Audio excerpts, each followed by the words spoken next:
2023 में भारतीय जनता पार्टी की प्रचंड बहुमत के साथ सरकार बने और वो सरकार केवल एक बार नहीं, मैं जिस धारणा को बदलने की बात कर रहा हूं उसका भरोसा आप सब लोग, मंच के लोग और मंच के सामने बैठे हुए लोग, उस धारणा को बदलने का काम कोई करेगा, पार्टी का एक एक कार्यकर्ता करे। इतिहास को बदलने की बारी आई है। हम सब मिलकर एक नए राजस्थान के निर्माण के लिए, 7 करोड़ राजस्थानियों के भले के लिए, लोक कल्याण के लिए तत्पर होकर काम करेंगे। लचर कानून व्यवस्था, लूट और झूठ की सरकार के में और सरकार ने जिस प्रकार लोगों को गुमराह करके अपनी सत्ता को हासिल की, अंतरकलह से गिरी हुई सरकार, और उसके साथ सरकार ने, मुख्यमंत्री ने पहली बार देश में पहले मुख्यमंत्री जिन्होंने 6 सलाहकार नियुक्त किए गए, अराजकता का वातावरण बना हुआ है। भारतीय जनता पार्टी की जो कार्य समिति हो रही है, उस कार्य समिति के अंदर पहले इनके 3 जो वरिष्ठ नेता नदाद रहे, आज 2 लोगों के लिए शासन, अमित शाह जी दूसरे व्यक्ति पहुंचे जो पूरे देश को नियंत्रित कर रहे हैं। क्या कार्य समिति भारतीय जनता पार्टी अपने कुनबे को समेट पाएगी? ये राज्य की सरकार के खिलाफ जो ब्लैक पत्र जारी कर रहे हैं, ये वो लोग हैं जो इस वैश्विक महामारी में, कोरोना के दौरान दवाइयों के अभाव में, ऑक्सीजन के अभाव में बहुत से लोगों ने अपनी जान गंवाई, लेकिन केंद्र की सरकार नकार रही है।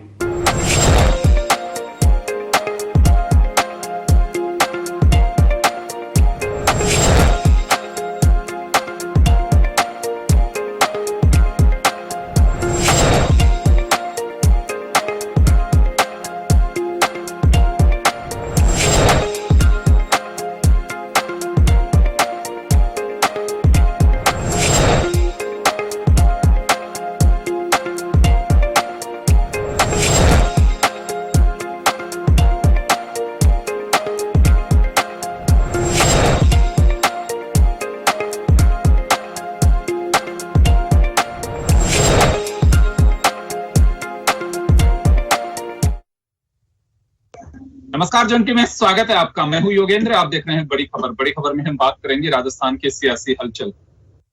भाजपा प्रदेश कार्य समिति की बैठक का पहला दिन, बीजेपी ने ब्लैक पेपर सरकार के खिलाफ एक जारी किया है और कार्य समिति की बैठक के उद्घाटन सत्र में संबोधन करते हुए प्रदेश अध्यक्ष सतीश पूनिया ने साफ कहा है कि मिशन 2023 के लिए हमें तैयार होना होगा। बीजेपी में कोई ऐसी कमी नहीं है जिसकी वजह से हम वापसी ना कर सके।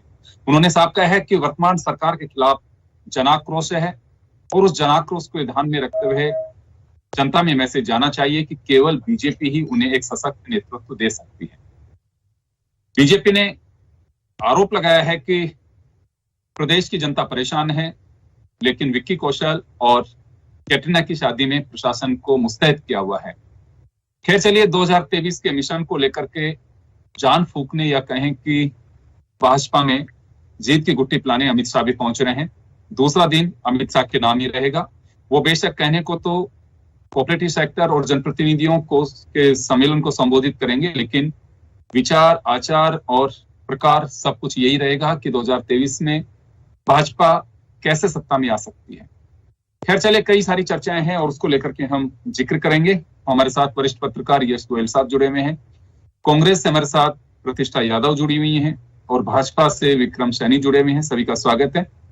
डॉक्टर साहब, आपके पास आना चाहूंगा जी। महत्वपूर्ण है ये बैठक पहले भी हुई है, कार्य समिति की बैठक कुछ दिन पहले भी हुई, लेकिन महत्वपूर्ण बन जाती है जब अमित शाह इसमें पहुंचेंगे।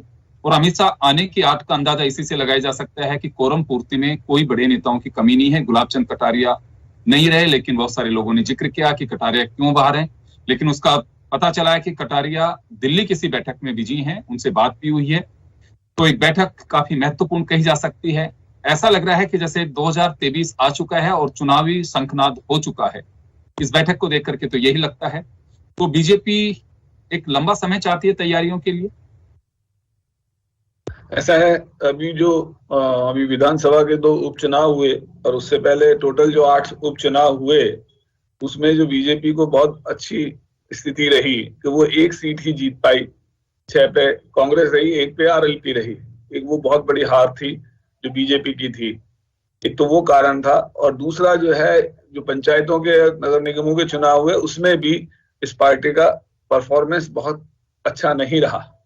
इन सबको मिला करके, और दूसरी जो है जो आंतरिक कलह है या गुटबाजी रही कि ये वसुंधरा ग्रुप है, ये सिंघवी ग्रुप है, ये राठौर साहब का ग्रुप है, ये कटारिया साहब का गुट है, ये इन गुट से भी पार्टी काफी त्रस्त रही पिछले लगभग इस साल में, जबकि कोरोना की सेकंड वेव भी हम झेल चुके थे। इन सब बातों को लेकर के पार्टी के वर्कर्स को गैल्वेनाइज करने के लिए, इंग्लिश में अगर कहा जाए तो गैल्वेनाइज करने के लिए यूनियन होम मिनिस्टर को बुलाया गया है, जो कि पार्टी के पुराने अध्यक्ष हैं, माननीय अध्यक्ष हैं, रणनीतिकार हैं, उनको बुलाया गया। क्योंकि यहाँ जो प्रदेश के जो इंचार्ज हैं अरुण सिंह जी, वो और दूसरे लोग इस चीज को मोबिलाइज नहीं कर पाए, तो इसलिए इन्होंने ये बैठक रखी है बहुत सीधे रूप में। 2023 तो अभी बहुत दूर है, उसके बीच आज और 2 साल पड़े हैं, 2 साल में भी बहुत कुछ होना बाकी होगा जो हम नहीं जानते कि क्या स्थितियां रहेंगी। राजनीतिक स्थितियां तो राजस्थान में जो रही हैं वो पैटर्न रहता है, 5 साल ये 5 साल वो, ऐसा नहीं है, पर उसको बदलने की भी कोशिश कांग्रेस कर रही है। कुल मिलाकर के ये अपनी छवि को और इम्प्रूव करने के लिए इन्होंने कार्य समिति की बैठक की।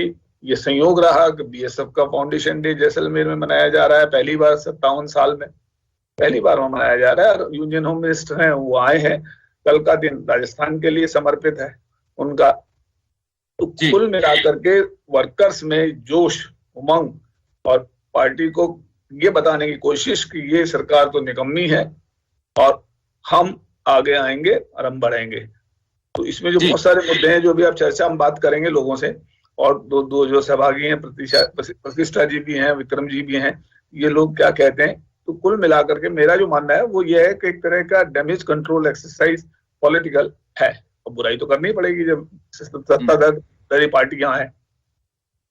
विक्रम जी, आपके पास आना चाहूंगा। ब्लैक पेपर आप लोगों ने जारी कर दिया है, लेकिन एक तस्वीर बड़ी चर्चा में है, हो सकता है आपके पास में हो, कि फ्रंट में वसुंधरा राजे और सतीश पूनिया बैठे हुए हैं। क्योंकि ये इस वजह से कह रहा हूं कि बीजेपी अक्सर सचिन पायलट और अशोक गहलोत की चर्चा करती है।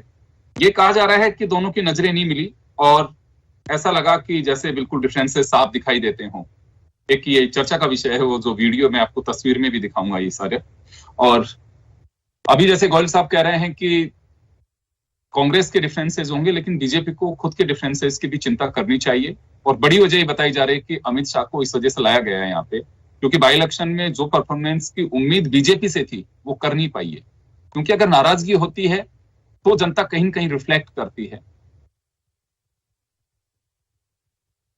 भारतीय जनता पार्टी संवैधानिक तौर पर संज्ञानात्मक रूप से पहले प्रदेश की कार्य समिति होती है, उसके बाद जिला स्तर पे कार्य समिति होती है, उसके बाद में मंडल स्तर पे कार्य समिति होती है। जो एजेंडे प्रदेश की कार्य समिति में तय किए जाते हैं, उन्हीं एजेंडों के साथ जिले और मंडल की बैठकें होती हैं। हर प्रदेश कार्य समिति के अंदर राष्ट्रीय टीम से कोई ना कोई बड़े पदाधिकारी होते हैं। पिछली बार जेपी नड्डा जी राष्ट्रीय अध्यक्ष होने के नाते उस कार्यक्रम के अध्यक्ष थे, इस बार आपके अमित जी शाह इस कार्यक्रम के अध्यक्षता करेंगे। तो जो भी व्यक्ति केंद्र से यहाँ उपलब्ध होता है और जो केंद्र की जो गाइडलाइन होती है उसके आधार पर अतिथि आता है।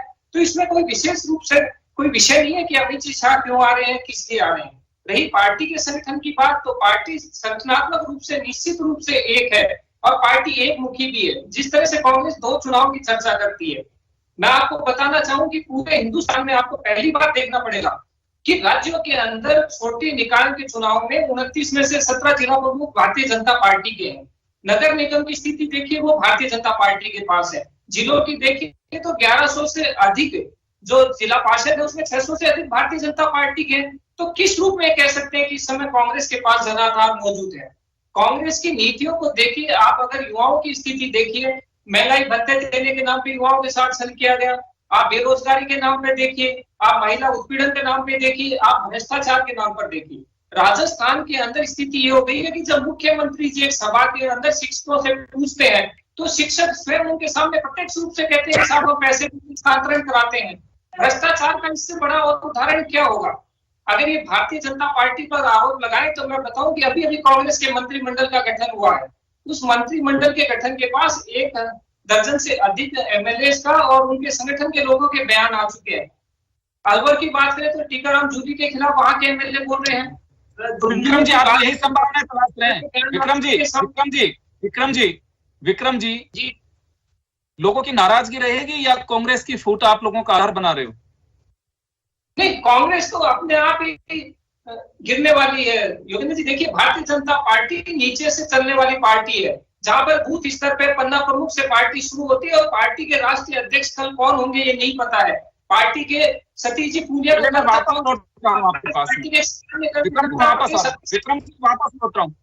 विक्रम जी वापस लौट रहा हूं, प्रतिष्ठा यादव हमारे साथ जुड़ी हुई है।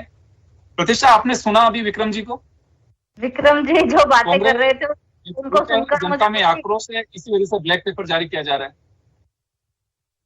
जो विक्रम जी बातें कर रहे थे उनको सुनकर मुझे बड़ी हंसी आ रही थी कि अपना कुछ इनको दिखाई नहीं दे रहा है। लेकिन वैसे एक अच्छी बात है, क्योंकि विपक्ष अगर कमियां बताता है तो सुधरने का बहुत अच्छा मौका मिलता है। गहलोत साहब भी कई बार इस बात को कह चुके हैं कि अगर हम कहीं पर कम हमारा कुछ रह जाता है 1% भी, तो आप उसको भी हाईलाइट कीजिए ताकि हम उस 1% की कमी को भी पूरा करें।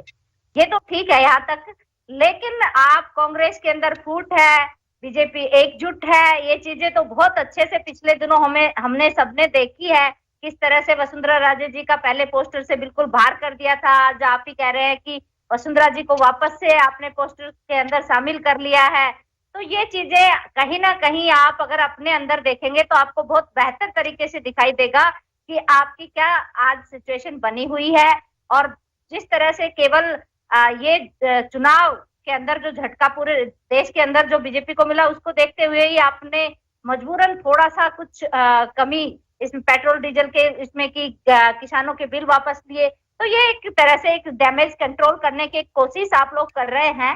लेकिन मैं आपसे एक बात कहना चाहती हूँ कि अगर आप चुनाव जीतना चाहते हैं, आपको ये लग रहा है कि आपको राजस्थान में वापस सरकार आना है और सेंटर में भी वापस सरकार बनानी है, तो महंगाई कम कीजिए, क्योंकि आम आदमी महंगाई से बहुत पूर्ण रूप से त्रस्त है।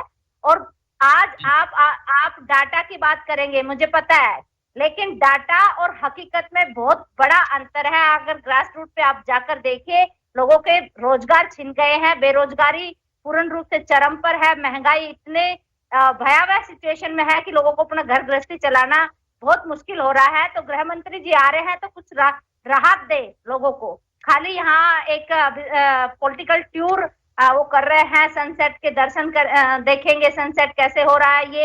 ये गृह मंत्री आ रहे हैं तो लोगों को कुछ रिलीफ भी मिलना चाहिए।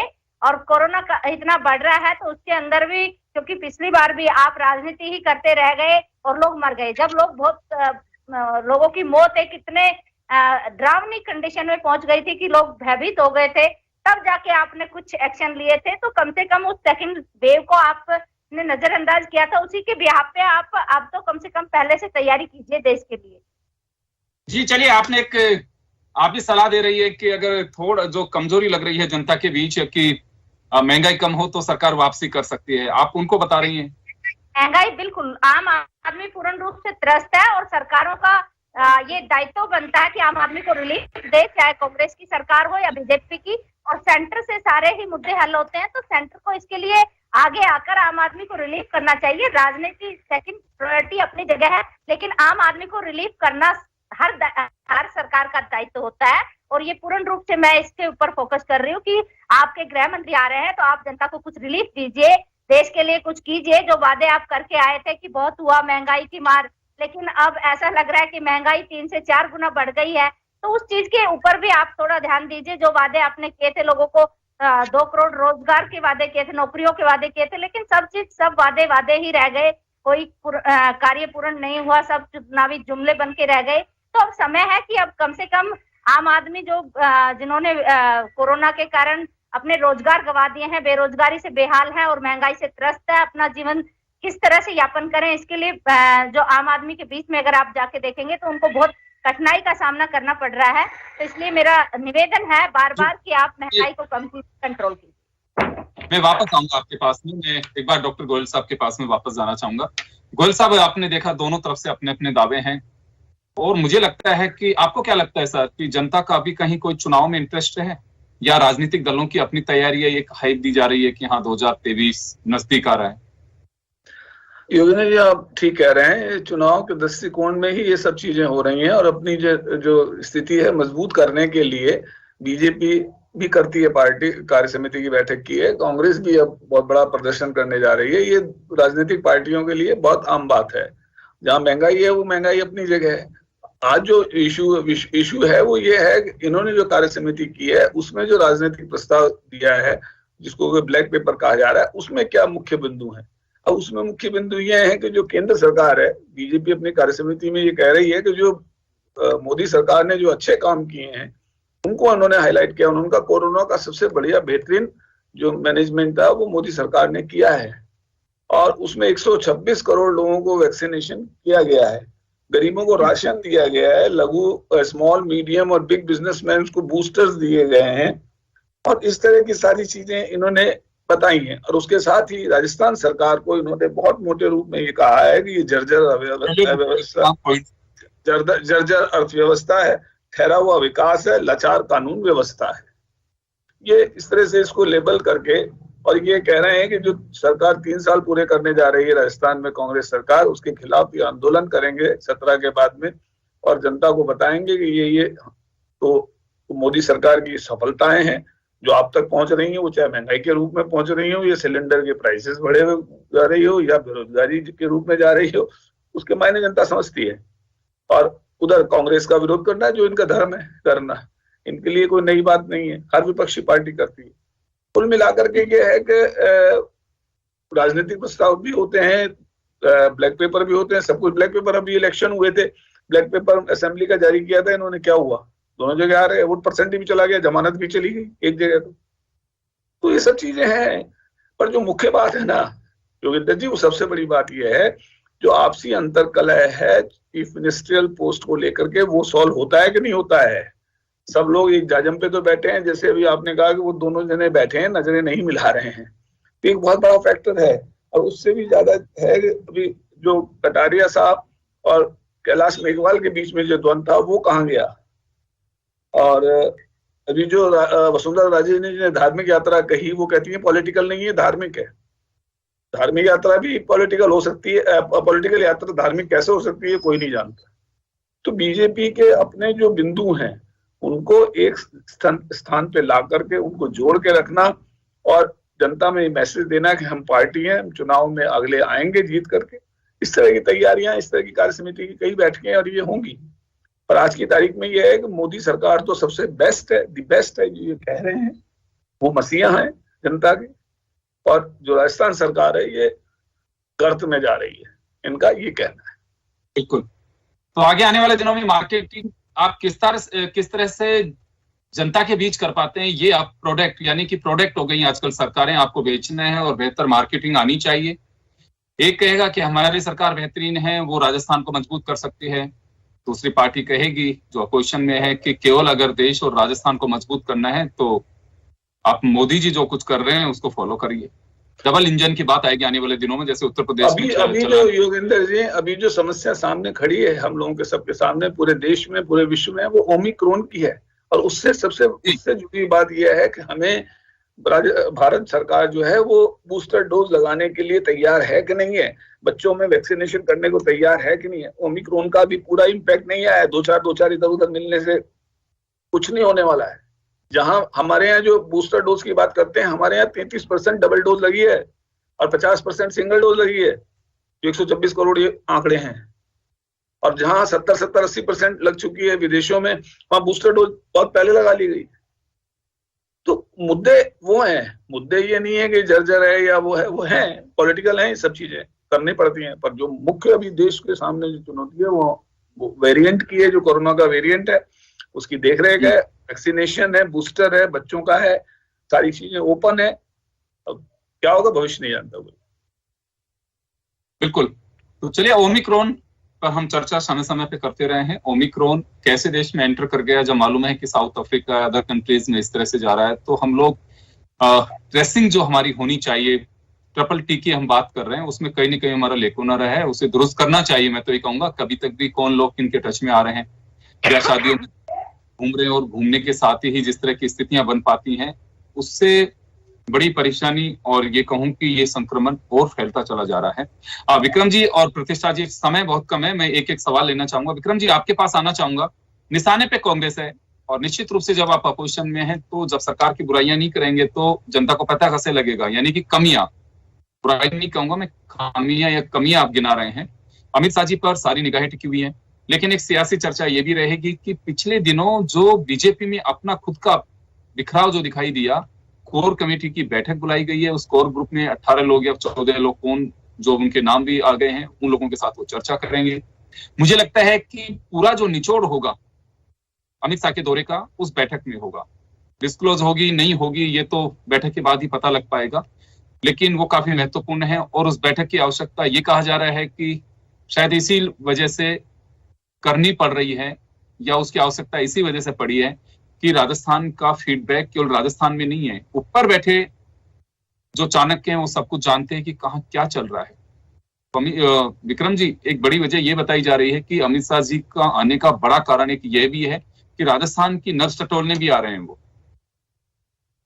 देखिए योगेंद्र जी, बैठकों का दौर भारतीय जनता पार्टी में एक चर्चा के लिए, एक सांस्कृतिक हो चाहे राजनीतिक हो चाहे राजस्थान के परिवेश में हो, बैठकों का दौर होना चाहिए, विचार विमर्श चलता रहना चाहिए। यही तो भारतीय जनता पार्टी की ताकत है। आप देखिए, अभी मेरे कांग्रेस प्रवक्ता साथी बोल रही थी, कांग्रेस का जब मंत्रिमंडल का गठन हुआ तो उस दिन आप लोगों की ब्रेकिंग न्यूज क्या थी कि अशोक गहलोत के समर्थकों को इतने पद मिले और सचिन पायलट जी के कितने समर्थकों को पार्टी के अंदर शामिल किया गया। जो कांग्रेस पार्टियां की बात करती है राजस्थान में विक्रम जी, वो तो विक्रम जी, प्रतिष्ठा जी आ रहा हूँ, प्रतिष्ठा जी आ रहा हूँ आपके पास, प्रतिष्ठा यादव जी आ रहा हूँ आपके पास। विक्रम जी, काम नहीं पढ़ाएंगे। आज मेरा सवाल ये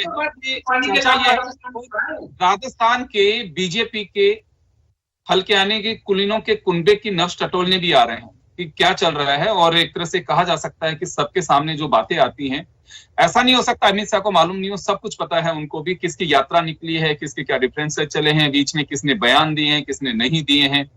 वो पॉलिटिकल स्मार्ट बहुत अच्छे से हैं। कोई कहे कि नहीं जयपुर की बात दिल्ली तक नहीं जाएगी, सोशल मीडिया ऐसा है कि पड़ोसी को पता लगता है उससे पहले दिल्ली चली जाती है बात।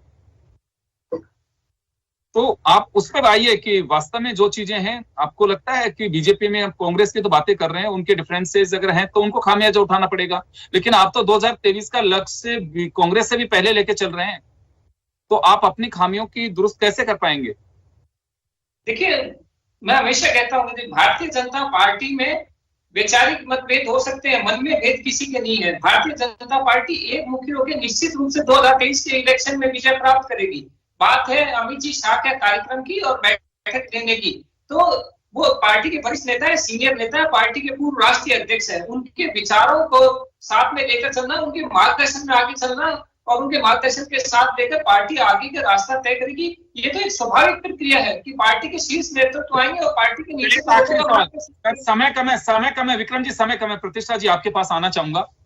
तो चलिए, सरकार के खिलाफ एक तरह से जंग छेड़ने की एक पृष्ठभूमि तैयार की जाएगी और 17 तारीख यानी कि 17 को सरकार, गहलोत सरकार के 3 साल होंगे, उसके बाद बात का सड़क पे। नहीं, वो तो देखो नेचुरल सी बात है, विपक्ष में है तो ये सब तो करेंगे ही, इसमें कोई नई चीज तो कर नहीं रहे, नेचुरल सी बात है। और वैसे भी जो हमारे प्रधानमंत्री हैं और गृह मंत्री है वो बीजेपी के स्टार प्रचारक ज्यादा है, देश के गृह मंत्री और प्रधानमंत्री कम नजर आते हैं हर जगह, क्योंकि जब भी मौका मिला है, अभी भी 5 राज्यों में जहां चुनाव है वहां प्रचार पर इनका पूरा फोकस है, लेकिन देश की जो ऐसी समस्याएं हैं जो देश को बहुत ही डाउनफॉल की तरफ ले जा रही है, उन पर इनका कोई ध्यान नहीं है, ना ही कोरोना के ऊपर है और ना ही बढ़ती हुई महंगाई के ऊपर है, ना ही बेरोजगारी पर है। इन मुद्दों पर इनका ध्यान नहीं है। एक ही मिशन इनका है जिसको ये लेकर चल रहे हैं कि किस तरह से ज्यादा राज्यों में हमारी सरकार बने, किस तरह से देश में हमारी सरकार वापस आए, पूरा टारगेट इनका यही है। और एक इस तरह से इन लोगों ने एक माहौल ऐसा बना रखा है कि बस सिर्फ हमें जीतना है। मैं रोकना चाहूंगा, समय का अभाव है प्रतिष्ठा जी, मैं रोकना चाहूंगा, समय का अभाव है। तो चलिए, आने वाले दिनों में 2023 बेशक दूर हो, लेकिन सियासी हलचलें और बढ़ेंगी। पहले बीजेपी की कार्य समिति, 12 को कांग्रेस की रैली, फिर सरकार के 3 साल, और उसके बाद बीजेपी के हल्ला बोल का जो ऐलान है वो होगा। तो इस तरह से ये सिलसिला चलता रहेगा, लेकिन जनता को पता नहीं कितना इन बातों से सरोकार रहेगा नहीं रहेगा, ये कहना थोड़ा मुश्किल है। लेकिन फिलहाल तो दिखाई देता है कि कोई सरोकार नहीं है। लेकिन ये जंग, या कहूं कि सियासी गर्माहट इस तरह से होगी कि जनता को 2023 का एहसास नहीं होगा कि कब आ गई। चलिए, बहुत बहुत शुक्रिया आप सभी का। बड़ी खबर में इतना ही, दीजिए इजाजत, नमस्कार।